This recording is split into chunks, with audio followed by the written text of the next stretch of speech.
Hello, StarCraft fans. Here for Game 2 of the Ever OSL. Day 6, or Game 2, yes. I thought I said Day 2. It's Day 6. Boy, I am losing it, man. I can't believe I said carriers in the last game there. That was really lame. Everybody has a right to scoff me for that. I just see Disruption Web so little that I didn't even think that... Fleet Beacon and Disruption Web didn't even cross my mind. So hopefully I'll do a little better in this one. This is going to be Hwasin versus Yellow, which I expect to actually be a pretty good game here. Hwasin on the left, Yellow ArnC, of course. Here's why I expect this to be a good game. Both players are 60% against the respective race. So to me, whenever you get out of the 50% zone into the 60s and obviously above, then you're pretty dang good at the matchup. So I think that Hwasin might have a slight edge being like 64%, whereas Yellow is like 61 or something like that. Not a big deal. So this is one of those matches where really this game is going to decide everything. Well, actually the next 3 matches, this one and the next 2 matches are those matches. So here's how this group is currently looking again, standings on the right sidebar. You have Hwasin, who has lost both games, okay? Zero, who is 2-1. Pure, who is 2-1. And Yellow, who is 1-1. If Yellow wins this game, it means there's going to be a 3-way tie between Zero, Yellow, and Pure. Now, I kind of don't want Hwasin to win as much as I kind of feel bad for him because he's not necessarily a bad player, but, he is getting owned this group so far.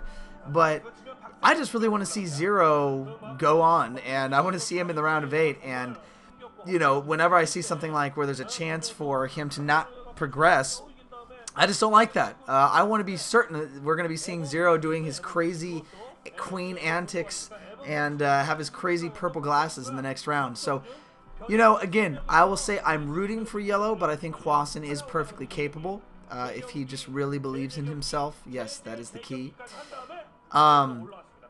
So let me see here. So if Hwasin loses, he will be 1-2, Yellow will be 1-2, and they will both lose together. And then Zero and Pure will move on. So Yellow coming off here, he did of course win. He did beat Pure. That's kind of cool. He beat Pure. Yellow meanwhile went and lost to Zero. So he hasn't actually played a Terran yet in this group. God, I wish I knew what that was. Like, that looks really clever and awesome, and but oh well, I just will never know.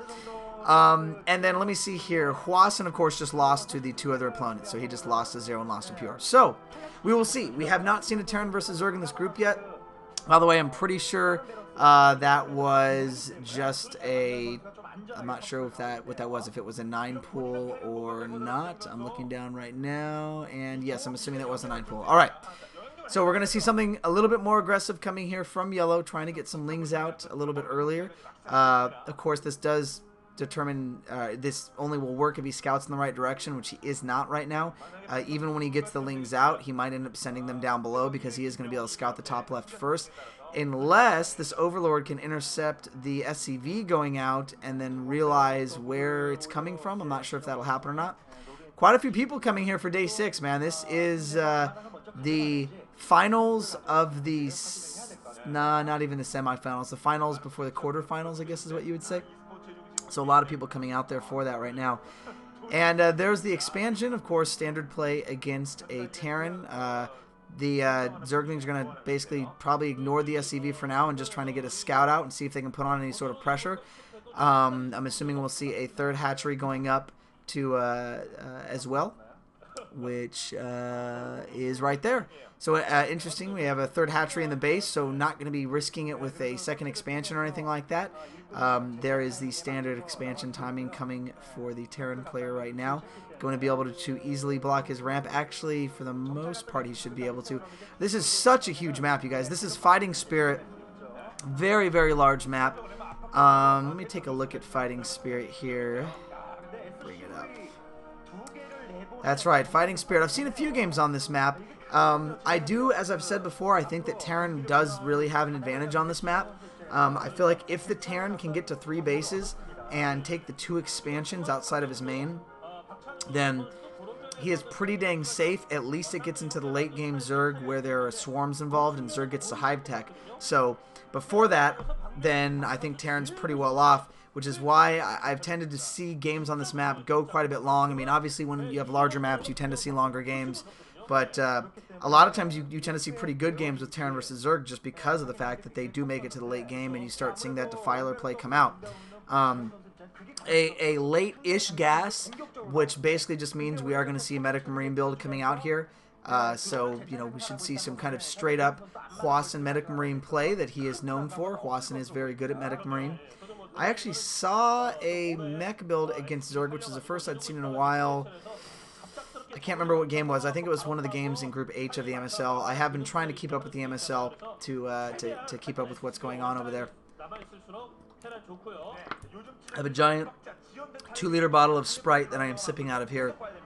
It is hard doing training all day and talking for 8 hours and then coming home and talking for these games. Whenever I've been yelling, I've noticed this. Whenever I've yelled the last couple days, I always get this like yelling. Oh God, look at Hwasin's gonna go with another barracks. Yeah, it just doesn't sound very good. So feel free to laugh. I will laugh with you because it sounds lame and it just has to do with my voice getting overused. Anybody wondering where Steve has been? He's been finishing up finals. So we haven't really been able to do much casting together. He did say he's going to have a little more time the next couple weeks, obviously for Christmas break. So I'm sure we'll do what we can. Until then, you're stuck with me. And I tend to have a little more free time just because I'm out of school. I'm working full time. And so I tend to have a little more time to cast games. You know, I'm also the kind of guy where I would rather commentate the games and just watch them without commentating. Even though I don't consider myself the best commentator, I think I've definitely improved from watching games. I've also been viewing builds at Liquipedia, which is at teamliquid.net, kind of viewing build orders and stuff like that. And man, I don't know. It is hard to remember build orders.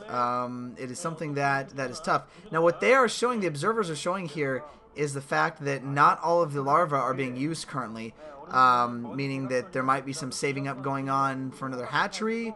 I'm not really sure. The spire. Oh, I'm sorry. Saving up for Mutalisk. Okay, I didn't see the spire was already almost popped there. Wasn't paying attention. So that's what they're saving up for. I don't know why the observer's making a huge deal. Probably because you're gonna see 3 hatch mutas pop out all at once, and there's gonna be 9 Mutalisks that are all gonna get going very quickly here. Of course, you know, running out of gas and minerals fairly quickly. That's why they were showing the larvae, because you're going to see a whole bunch of Mutalisks come out. There is no turrets right now.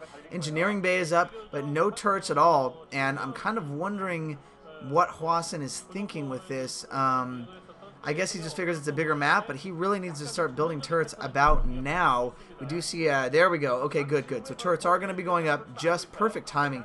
You know what? These pro gamers have such good timing. It is just ridiculous. Like, they have everything down to a art form. I don't think that's going to be enough, though, because we are going to have 9 Mutalisks coming out here with more on the way, and the hidden expansion that's going to go down. Essentially, what Yellow is doing is very smart. He's going to try to hold back Hwasin into his base and just keep the pressure on while he expands around the map here. Not necessarily around the entire map, but he is going to be able to get at least one expansion out of this that is going to be unharassed, unless, you know, Hwasin does something crazy and can slip like a dropship out. But coming in here, Yellow, able to take out several SCVs here. And actually kind of a nice job bringing the Marines from the back. Able to take off one Mutalisk, and, ooh, kind of poor micro coming in here from Yellow. Losing another Mutalisk there, and not terrible, but able to get a lot of SCV kills out of that, so that was not all in vain. He is going to have to switch. There we go. I was just about to say he's going to have to switch to Lurker here, Lurker Tech here in a moment. So we do see the switch going up. So very standard Zerg versus Terran right now. Medic Marine build coming in here. Another attack trying to go in to take out some turrets. There's really not enough Mutalisks. They haven't quite reached the mass that are needed at this moment, although we do see the Hydralisks coming out right now. So we are going to see some Lurkers going down momentarily.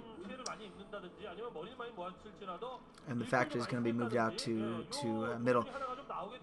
Again, very kind of standard play going on right now. Nothing too exciting, so I'm not going to overexcite things. That's one thing I really don't like to do. I certainly, as you guys know, get really excited when it comes to things that are exciting, but I'm not going to act like there's just crazy stuff going on right now. Oh my god, look at he's coming to my dog! When there's really not a big deal. Now, if he could pick off the refinery, that would be huge, but instead going for the turrets, and he might be able to... Oh! That's actually... No, I think that was accidental, the factory flying over. That actually would have been good had Hwasin used the factory to block the Marines from getting targeted. It's actually a really good thing you can do against Mutalisk to keep Mutalisk from targeting anything underneath that.